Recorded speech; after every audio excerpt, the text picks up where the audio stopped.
ఇక మంచిర్యాల జిల్లాలో బీఆర్ఎస్ నేతల అక్రమాలకు అడ్డుకట్టలు వేశారు అధికారులు. దర్జాగా ప్రభుత్వ భూములు ఆక్రమించేశాడు బీఆర్ఎస్ నాయకుడు డీకొండ అన్నయ్య. సర్వే నంబర్ 42లో ఉన్న భూమిని అక్రమంగా 5 అంతస్తుల భవనంలో నిర్మించేశాడు. అయితే కాంగ్రెస్ అధికారంలోకి వచ్చిన తరువాత ప్రభుత్వ భూముల్లో అక్రమాలపై దృష్టి పెట్టడంతో ఇటు బీఆర్ఎస్ నేతల కబ్జాల వ్యవహారం ఇప్పుడు బయటకు వస్తున్నాయి.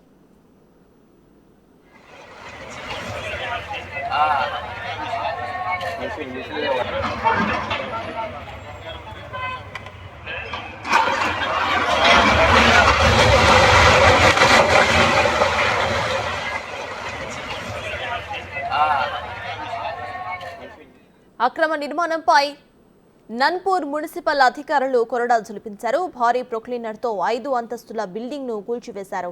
ఈ సందర్భంగా పోలీసులు భారీ బందోబస్తును ఏర్పాటు చేశారు. ఎవరూ కూడా అడ్డుకోకుండా బందోబస్తు మధ్య కూల్చివేత ప్రక్రియ చేపట్టారు. ముందు జాగ్రత్త చర్యల్లో భాగంగా బీఆర్ఎస్ నేత కుటుంబ సభ్యుల్ని పోలీసులు అదుపులోకి తీసుకున్నారు.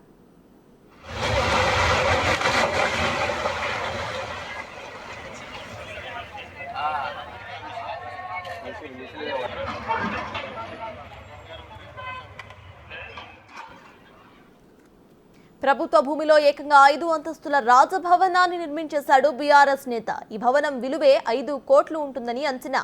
కబ్జాపై అధికారులు నోటీసులు ఇచ్చినా సరే అన్నయ్య మాత్రం స్పందించలేదు. దీంతో అధికారులు కూల్చివేతలు మొదలుపెట్టారు. అందులో సామాగ్రిని మున్సిపల్ సిబ్బందితో ఖాళీ చేయించారు. అనంతరం ప్రొక్లీనర్తో భవనాన్ని కూల్చివేశారు.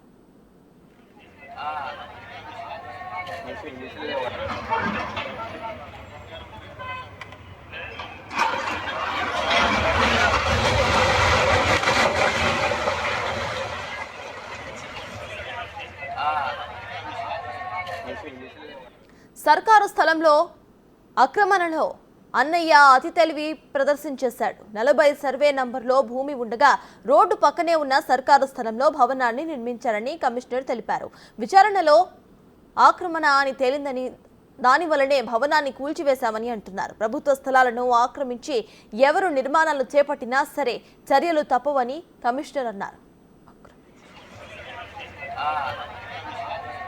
Ini